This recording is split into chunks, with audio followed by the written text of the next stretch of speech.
जी बेटा बेटा आज की इस वीडियो क्लास में हम लोग रिटायरमेंट ऑफ ए पार्टनर जो चैप्टर होता है उसका एक बड़ा क्वेश्चन करेंगे। बड़ा क्वेश्चन इसका इन द सेंस कि इसमें टोटल 16 एडजस्टमेंट है। पूरे क्वेश्चन में 16 एडजस्टमेंट है। इसके अलावा इसमें कैपिटल एडजस्टमेंट भी है। तो यानी आप इस क्वेश्चन से कैपिटल एडजस्टमेंट भी समझ जाएंगे। इसके अलावा रिटायरमेंट में जो एडजस्टमेंट्स होती है रिवैल्यूएशन अकाउंट से रिलेटेड या फिर वर्कमैन कंपनसेशन फंड से रिलेटेड, वो सभी एडजस्टमेंट इसमें कवर किए। तो बेटा स्टार्ट करते हैं। यहां पर क्वेश्चन में दिया हुआ है कि ए बी सी पार्टनर्स हैं, उनका रेशियो 5:3:2 दिया हुआ है। डन, मैंने लिख दिया। इसके अलावा लाइबिलिटी कॉलम में क्रेडिटर हैं, बीपी हैं, जनरल रिजर्व है, डब्ल्यूसीएफ दिया हुआ है। आप जानते हैं कि जनरल रिजर्व तो पार्टनर्स में डिस्ट्रीब्यूट हो जाता है। इसके अलावा वर्कमैन कंपनसेशन फंड की अगर एडजस्टमेंट ना हो तो बेटा जी ये भी डिस्ट्रीब्यूट हो जाएगा। डन। इसके अलावा प्रोविजन फॉर डाउटफुल डेट्स इधर की तरफ दिया है। जनरली ये डेटर में से माइनस होता है एसेट्स वाली साइड से। कई बार टीचर स्टूडेंट को परेशान करने के लिए प्रोविजन फॉर डाउटफुल डेट्स को बजाय एसेट्स में डेटर में से माइनस करने के लाइबिलिटी साइड में लिख देता है। उसके बाद ए बी सी की कैपिटल है, इधर की तरफ कुछ एसेट्स है, नीचे कुछ एडजस्टमेंट दी हुई है। ठीक है बेटा जी, तो शुरू करते हैं। सबसे पहले बेटा जी क्रेडिटर दिया हुआ है और क्रेडिटर के बारे में बेटा जी एडजस्टमेंट दी है 5th नंबर पे। लीजिए मैं इस एडजस्टमेंट को हाईलाइट कर देता हूं सो दैट कि आपका ध्यान इस पे आ जाए। तो ये जो है क्रेडिटर, इसमें इंक्लूड 10,000 नहीं देने हैं, तो 1 लाख के क्रेडिटर है, 10,000 नहीं देने। तो बैलेंस शीट में बेटा जी देखिए ये रहा, 1 लाख के क्रेडिटर हैं, 10,000 मैं उसमें से माइनस कर दूंगा तो बेटा कितने बचेंगे? 90,000। मैंने यहाँ लिख दिया 90,000 और जो 10,000 रुपए का फायदा हो रहा है मेरे को वो मैं रिवैल्यूएशन अकाउंट के बाई में लिख रहा हूँ, क्योंकि क्रेडिटर कम होंगे तो कहीं ना कहीं मुझे फायदा होगा। उसके बाद आते हैं बेटा जी बिल्स पेबल पे। बिल्स पेबल मुझको दिए हैं 30,000 रुपए। इसके बारे में क्वेश्चन में कोई भी एडजस्टमेंट नहीं है, एज इट इज नई बैलेंस शीट में मैंने लिख दिया 30,000 रुपए। उसके नेक्स्ट बेटा जी जनरल रिजर्व दिया हुआ है 50,000 रुपए। इसे मैं तीनों पार्टनर्स में 5:3:2 के रेशियो में डिस्ट्रीब्यूट करूंगा। अगर बांटता हूं तो बेटा जी 25,000 रुपए आएगा। इसके बाद इसमें बांटेंगे तो बेटा जी 15,000 रुपए आएगा और इसमें बांटते हैं तो 10,000 रुपए आएगा। मैंने बांट दिया। उसके बाद वर्कमैन कंपनसेशन फंड 16,000 रुपए दिया है। नीचे यहाँ पे लिखा है वर्कमैन कंपनसेशन फंड की एडजस्टमेंट है, इसको भी मैं हाईलाइट कर देता हूं कि आपका ध्यान इस पर आ जाए। वर्कमैन कंपनसेशन फंड की लाइबिलिटी फिक्स हुई है 15,000। फंड में पैसे रखे हैं 16,000। 16,000 में से देने कितने हैं बेटा जी? 15,000 रुपए। तो 16,000 रुपए टोटल वर्कमैन कंपनसेशन फंड है, देने मुझे 15,000 है। जितने देने हैं बेटा जी वो तो लाइबिलिटी में लिख दो। मैंने लाइबिलिटी में लिख दिया 15,000 रुपए। और जो 1,000 रुपए मेरा फंड एक्स्ट्रा बचा हुआ है उसे मैं पार्टनर्स में बांटूंगा। किस रेशियो में बांटूंगा? 5:3:2 में। तो 500, 300 और 200। तो 16,000 का फंड था, 15,000 मुझे देने, वो तो बेटा मैंने लाइबिलिटी में डाल दी। और जो 1,000 का एक्स्ट्रा फंड है वो मैंने लिख दिया पार्टनर्स में बाई साइड में डिस्ट्रीब्यूट करके। सर अगर उल्टा हो जाता, सर यहाँ 16,000 है, अगर नीचे लिखा होता वर्कमैन कंपनसेशन फंड 18,000 हो गया। हाँ बेटा, अगर ऊपर 16,000 और नीचे लिखा है कि वर्कमैन कंपनसेशन फंड के 18,000 देने, तो बेटा उस कंडीशन में बैलेंस शीट के लाइबिलिटी में मैं 18,000 रुपए लिखूंगा। 16 से 18 हो गया तो 18 तो मैं लाइबिलिटी में लिख दूंगा। 2,000 का जो लॉस हुआ है बेटा जी फिर वो उस कंडीशन में रिवैल्यूएशन के 2 में दिखाएंगे। डन। यानी वर्कमैन कंपनसेशन फंड इंक्रीज होता है तो लॉस है, लॉस को जाएंगे रिवैल्यूएशन के 2 में दिखाने। लेकिन अगर वर्कमैन कंपनसेशन फंड रिजर्व 16,000 है, देने 15,000 है, तो 15 लाइबिलिटी में लिख दिया, 1,000 एक्स्ट्रा पार्टनर्स में बांट दिया। यहां पे बेटा जी प्रोविजन फॉर डाउटफुल डेट्स दिए और इधर की तरफ डेटर दिए। ठीक है, आइए डेटर की एडजस्टमेंट को हाईलाइट कर देता हूं। 4th नंबर पे इसकी एडजस्टमेंट है, येलो कलर से मैंने इसको हाईलाइट कर दिया। बेटा जी डेटर पे 10% प्रोविजन बनाना है। याद रखिएगा बेटा जी, डेटर पे जब भी प्रोविजन बनाने के लिए कहेगा तो डेटर की टोटल अमाउंट पे बनाते हैं। और डेटर कितने हैं बेटा जी? 1,00,000 रुपए के। 1,00,000 रुपए के डेटर है, 10% प्रोविजन बनाऊंगा तो 1,00,000 का 10% बेटा कितना होता है? सर 10,000 होता है। तो बेटा कितने डेटर बचेंगे? 90,000। वो तो मैंने यहां लिख दिए 90,000। डन। 90,000 बेटा जी मैंने यहां लिख दिया। और जो 10,000 रुपए है वो मेरा नया प्रोविजन 10,000 है, जबकि पुराना प्रोविजन कितना है? 4,000। यानी ओल्ड प्रोविजन 4,000 है और नया प्रोविजन कितना हो गया? 10,000 का। तो यानी मेरा प्रोविजन 6,000 से इंक्रीज हो रहा है, तो बेटा वो लॉस है। 6,000 रुपए मैंने यहां लिख दिया। डन। उसके नेक्स्ट बेटा जी बिल्डिंग आती है। बिल्डिंग 1,00,000 की है। नीचे एडजस्टमेंट नंबर 2 दिया हुआ है कि बिल्डिंग जो है 50% से इंक्रीज हो गई है। कोई बात नहीं, 1,00,000 में 50,000 प्लस करेंगे, बैलेंस शीट में लिख देंगे 1,50,000 रुपए। बिल्डिंग के बाद आता है स्टॉक। ये बहुत इंपॉर्टेंट एडजस्टमेंट है, एक बार फिर से मैं रिवाइज कराता हूँ, हालांकि मैं आपको पुरानी प्रीवियस वीडियोस में रिवाइज करा चुका हूं। तो 1,10,000 रुपए का स्टॉक है, इसके बारे में लिखा है stock over valued by 10%। Stock जो है परसेंटेज में दिया है कि ओवर वैल्यूड हो रहा है। तो यानी अगर 100 रुपए का स्टॉक था तो मैंने 10% ज्यादा शो कर रखा है उसको, ओवर वैल्यूड मतलब ज्यादा दिखा रखा है। तो 100 रुपए का स्टॉक है, 10% मैंने ज्यादा शो कर रखा है, तो मैंने बुक्स में स्टॉक कितना शो कर रखा है, 110 का। 110 का अगर मैंने बुक्स में शो किया है तो उसमें कितने रुपए फालतू है बेटा, 10 रुपए। कैसे निकालेंगे बेटा जी, ये देखिए मैंने एसेट साइड में इसको समझाने की कोशिश की है। तो स्टॉक हमारे को क्वेश्चन में दिया है 1,10,000 का, 1,10,000 इंटू 10/110। कैसे किया बेटा जी, अगर 100 रुपए का स्टॉक था, अगर 100 रुपए का स्टॉक था तो मैं उसमें 10 रुपीज एक्स्ट्रा शो कर रहा हूं। तो यानी मैं उसमें कितने शो कर रहा हूं, 110। 110 में 10 रुपए फालतू है, 110 में 10 रुपए फालतू है। तो 1,10,000 में कितने फालतू होंगे बेटा, कैलकुलेशन करोगे तो 10,000 निकलेगा। तो 10,000 में माइनस कर देता हूं तो कितना बचेगा, 1,00,000 रुपए। अब 10,000 से मेरा स्टॉक कम हो गया तो बेटा जी ये फायदा है। 10,000 से स्टॉक कम हो गया तो ये मेरा लॉस है, रिवैल्यूएशन अकाउंट के 2 में लिख रहा हूं। उसके नेक्स्ट आते हैं पेटेंट है बेटा जी 10,000 रुपए के।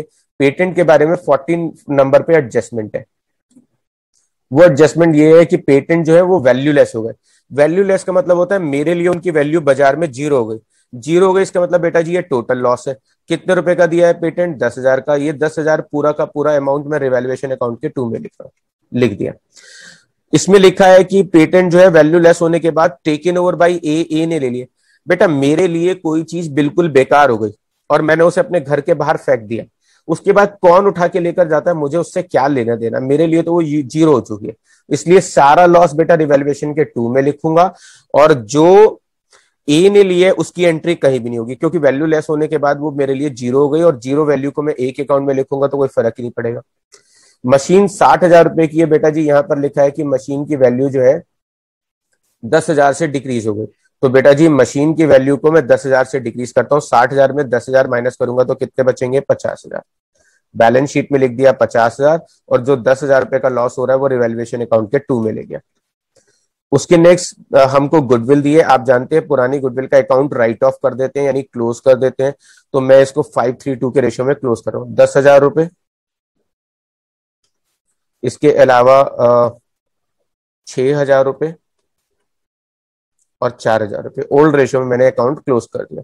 उसके बाद आते हैं इन्वेस्टमेंट बेटा जी। इन्वेस्टमेंट 20,000 के हैं, इसके बारे में एडजस्टमेंट है बेटा जी 9th नंबर पे कि इन्वेस्टमेंट 20,000 से 15,000 पे वैल्यू हुए। पहले तो 20 से 15 हो गए, 5 का लॉस रिवैल्यूएशन अकाउंट के 2 में लिख दो। जी बेटा लिख दिया।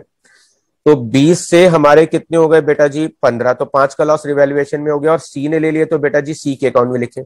सर कई बार हमें समझ में नहीं आता कि हम पोस्टिंग कैसे करें। बेटा जी अगर आपको पोस्टिंग करना भूल जाते हैं, ये याद नहीं रहता या समझ में नहीं आता, तो मेरी एक आसानी सी छोटी सी बात याद रखें कि हमेशा अकाउंट में पोस्टिंग जो होता है बेटा क्रॉस साइड होता है।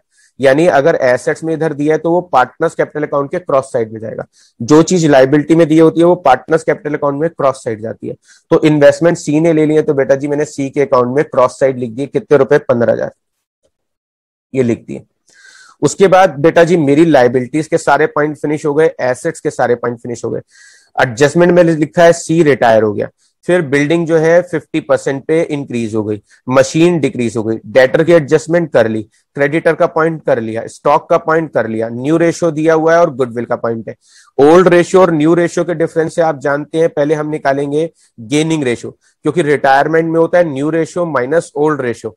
तो पहले हम गेनिंग रेशियो निकालेंगे, फिर 1,00,000 की गुडविल है उस पॉइंट को एडजस्ट करेंगे। आइए बेटा जी यहां पे आ गए।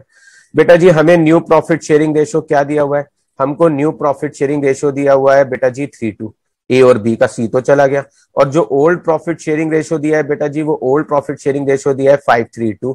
अब बेटा जी डिनोमिनेशन बराबर करने के लिए मैंने ऊपर 2 से इंटू कर दिया, तो 2 में इंटू करूंगा 3 से तो क्या हो जाएगा 6, और यहां हो जाएगा 4, यहां हो जाएगा 0 और यहां हो जाएगा 10।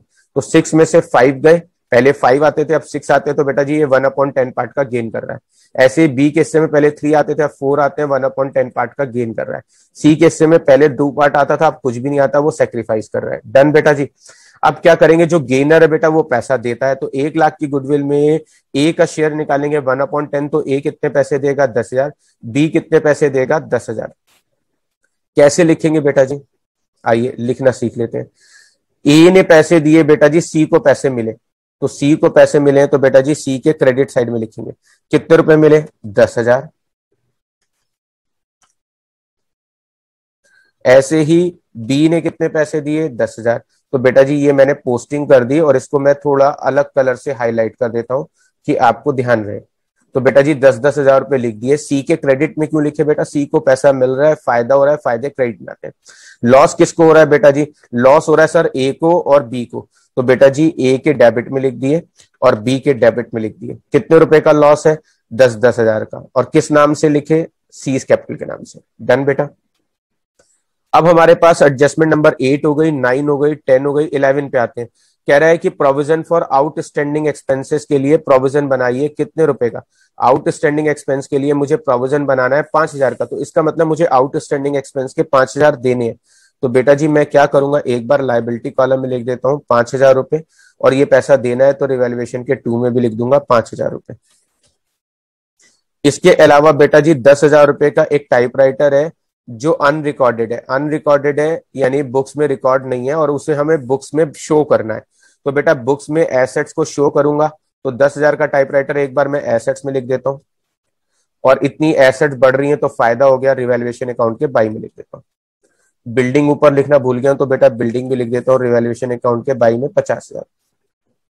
फिर एडजस्टमेंट नंबर 13 दी हुई है कि बेटा जी 5,000 का इंश्योरेंस अनएक्सपायर्ड है। अनएक्सपायर्ड बोलते हैं बेटा जी प्रीपेड इंश्योरेंस को। तो प्रीपेड इंश्योरेंस आप जानते हो, एक बार एसेट्स में लिखते हैं, तो मैं एक बार 5,000 का प्रीपेड इंश्योरेंस एसेट्स में लिख रहा हूं और एक बार रिवैल्यूएशन अकाउंट के बाई में लिख रहा हूं, क्योंकि एसेट्स बढ़ रही हैं तो फायदा होगा। लिख दिया बेटा। उसके बाद अगर हम करते हैं 14 पे पेटेंट का पॉइंट था, 15 में आ गया बेटा जी कैपिटल दी हुई है। हमें क्वेश्चन में टीचर ने कहा है capital of new firm 5 lakh है। बेटा जी कैपिटल नई फर्म की 5 लाख रुपए, और नई फर्म में पार्टनर कौन होंगे बताओ। सर नई फर्म में पार्टनर होंगे ए एंड बी। बिल्कुल ठीक है बेटा जी, ए एंड बी। बेटा जी उनका न्यू रेशियो क्या होगा, सर उनका न्यू रेशियो है 3:2। तो बेटा जी इस 5 लाख को मैं क्या करूं, सर इस 5 लाख को ए और बी में 3:2 के रेशियो में बांट देंगे, 3:2 के रेशियो में बांटेंगे। अगर मैं बांटूंगा तो बेटा जी ए की कैपिटल निकल कर आएगी 3 लाख रुपए नई कैपिटल, और ऐसे ही बी की नई कैपिटल आएगी 2 लाख रुपए। सर सी को हिस्सा नहीं देंगे, बेटा सी तो फर्म छोड़कर चला गया ना, तो नई फर्म में पार्टनर कौन रहेंगे, ए और बी। इसलिए मैं 5 लाख को ए बी के नए रेशियो में बांट रहा हूं, 3 लाख 2 लाख। जो नई कैपिटल निकली है बेटा जी उसको क्या करेंगे, जो नई कैपिटल निकल कर आई है बेटा जी, जो नई कैपिटल निकल कर आई है उसको मैंने ए के अकाउंट में क्रेडिट साइड में, डेबिट साइड में लिख दिया कि ए की कैपिटल कितनी होनी चाहिए 3 लाख, बी की कैपिटल कितनी होनी चाहिए 2 लाख। ये नई कैपिटल आ गई उनकी, और यही मैंने बैलेंस शीट में लिख दी कि अब उनकी नई कैपिटल कितनी होगी 3 लाख रुपए और कितनी होगी 2 लाख रुपए। तो नई कैपिटल को एक बार डेबिट साइड में लिख दिया और एक बार यहां शो कर दिया। डन। इसके अलावा बेटा जी 16वें नंबर पे एडजस्टमेंट दिए है कि जो बंदा रिटायर हो रहा है, यानी सी जो रिटायर हो रहा है उसको 20,000 रुपए तो कैश में देने, और बाकी का बचा हुआ बैलेंस टीचर कह रहा है बेटा जी उसके लोन अकाउंट में डालना है। 20,000 कैश में देने हैं, बाकी का बैलेंस उसके लोन में डालना है। ओके बेटा जी, तो मैं उसको कितने रुपए कैश में दे देता हूं 20,000 रुपए। जितने पैसे बेटा जी मैं उसको कैश में देने जा रहा हूं, जितने पैसे मैं उसको दे रहा हूं उतने पैसे बेटा जी पैसा जा रहा है, इसलिए मैं क्या करूंगा कैश अकाउंट के अपोजिट डायरेक्शन में भी शो करूंगा। हमने सी को कितने पैसे दिए 20,000 रुपए, जी बेटा मैंने शो कर दिया। अब जो सी का बैलेंस बचेगा बेटा जी वो मुझे सी के लोन अकाउंट में डालकर दिखाना पड़ेगा, तो यहां लिख देता हूं to C loan account.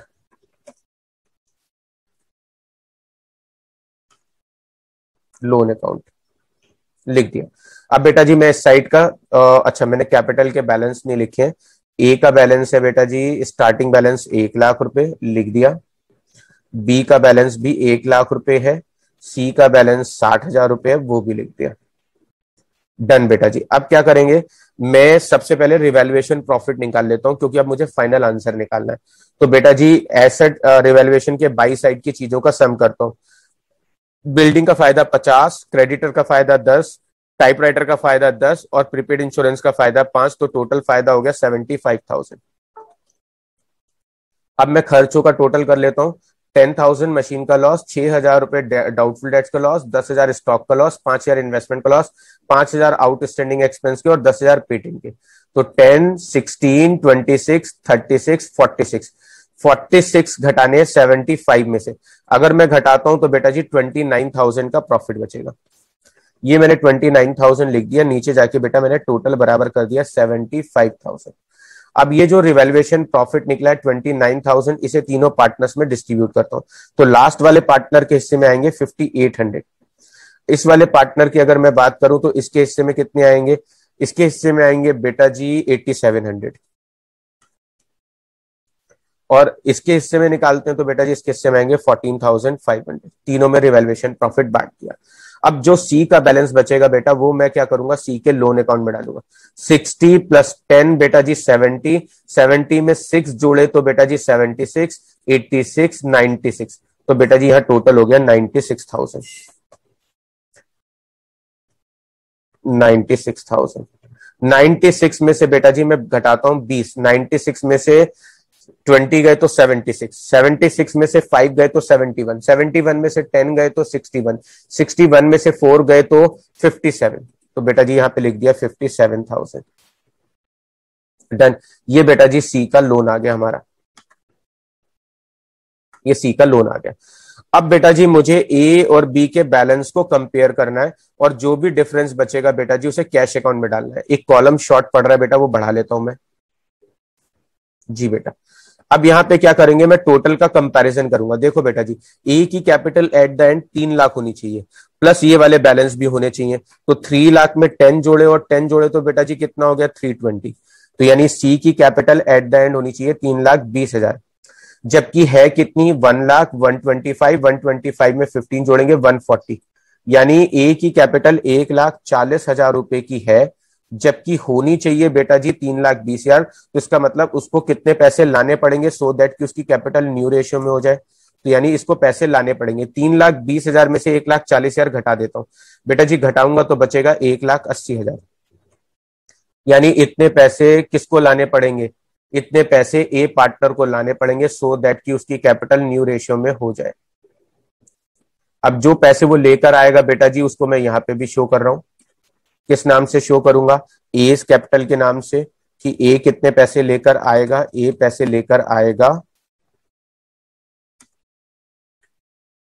1,80,000 so that कि उसकी कैपिटल न्यू रेशियो में हो जाए। लिख दिया, डन बेटा। उसके नेक्स्ट बेटा जी बी का, इधर का सम आ रहा है 2,00,000, 210, 216, इधर का सम आ रहा है 2,16,000 रुपए। इधर का सम करते हैं, हमारे पास आएगा 1,00,000, 1,15,000, 1,15,000 में 9 जोड़ेंगे 1,24,000। इसका भी ये वाला साइड बाई साइड छोटा है, तो अब बेटा जी मैं 2,16,000 में से 1,24,000 घटा देता हूं तो 76, 82, 92,000 का डिफरेंस बचेगा। यानी बी को अपनी कैपिटल न्यू रेशियो में करने के लिए 92,000 रुपीज लाने पड़ेंगे। तो बेटा जी यहां पे लिख देता हूं टू बीस कैपिटल, कितने पैसे लाने पड़ेंगे 92,000 लाने पड़ेंगे किसको, बी को, सो दैट कि उसकी कैपिटल न्यू रेशियो में हो जाए। अब बेटा जी जब हमारा यहां पर हो गया सी का, तो बैलेंस हमने निकाल लिया, तो सी का टोटल कितना हो गया 96,000। जब आप बेटा जी आंसर निकाल लेते हो, डिफरेंस कैश निकाल लेते हो, तो दोनों साइड का टोटल बड़ा कर देना। जो टोटल बड़ा है वो दोनों साइड में लिख देना। जैसे ए बी का डेबिट साइड का टोटल बड़ा है तो बराबर करने के लिए एट द एंड बेटा मैं यहाँ पे टोटल बराबर कर दूंगा। लिख दिया, डन। अब बेटा जी कैश का स्टार्टिंग बैलेंस लिखना भूल गए तो बेटा जी लिख देते हैं 40,000 रुपए स्टार्टिंग बैलेंस है, लिख दिया। अब इस साइड का सम करूंगा, जो डिफरेंस बचेगा वो बैलेंस कैरी डाउन हो जाएगा। 1,80,000 में 40 जोड़ेंगे 2,20,000, 2,20,000 में 92 जोड़ेंगे तो 3,12,000 आ जाएगा। 3,12,000 बेटा जी मैंने लिख दिया है। 3,12,000 मैंने यहां पे लिख दिया। 3,12,000 में से 20,000 घटाऊंगा सर 2,92,000 बचेगा। जी बेटा 2,92,000। ये कैश का क्लोजिंग बैलेंस है, इसे मैं नई बैलेंस शीट में लिख देता हूं 2,92,000। अब बेटा जी पता कैसे चलेगा मेरा आंसर जो मैंने आपको करके दिखाया वो सही है या गलत है? सी का लोन बेटा जी यहां लिख देते हैं कितना आएगा सी का लोन? सी का लोन आएगा 57,000 सर। जी बेटा 57,000 यहां लिख देता हूं, डन, लिख दिया। अब बेटा जी पता कैसे चलेगा आंसर सही है या गलत है? आंसर का सही है गलत का पता चलेगा, बैलेंस शीट का सम बराबर आना चाहिए। अगर सम बराबर आ रहा है तो इट मींस मैंने बिल्कुल सही किया है। पेटेंट बेटा नई बैलेंस शीट में आएंगे नहीं, क्योंकि वो तो सारे के सारे वैल्यू लेस हो गए। अब मैं टोटल करने जा रहा हूँ। 90 में 30 जोड़ूंगा 120, 120 में 20 जोड़ूंगा 140, 140 में 5 लाख जोड़ूंगा 640, 640 में 57 जोड़ूंगा, 640 में 57 जोड़ूंगा 6,97,000। जी बेटा ये आ गया। अब इस साइड का सम भी इतना ही आना चाहिए। 2,92,000 में 90 जोड़ूंगा 3,82,000, 4,32,000, 5,32,000, 6,32,000, 6,32,000, 6,82,000, 6,92,000, 6,92,000 में 5 जोड़ूंगा 6,97,000। जी बेटा ये हमारा एक लॉन्ग क्वेश्चन था। ये एक रिवीजन क्वेश्चन था कि हमने रिटायरमेंट में जो पढ़ा है वो भी रिवाइज हो जाए, प्लस हमें कैपिटल एडजस्टमेंट करना भी आ जाए और गुडविल का रिवीजन भी मिल जाए। जी बेटा आपको आया समझ में बेटा? Yes sir.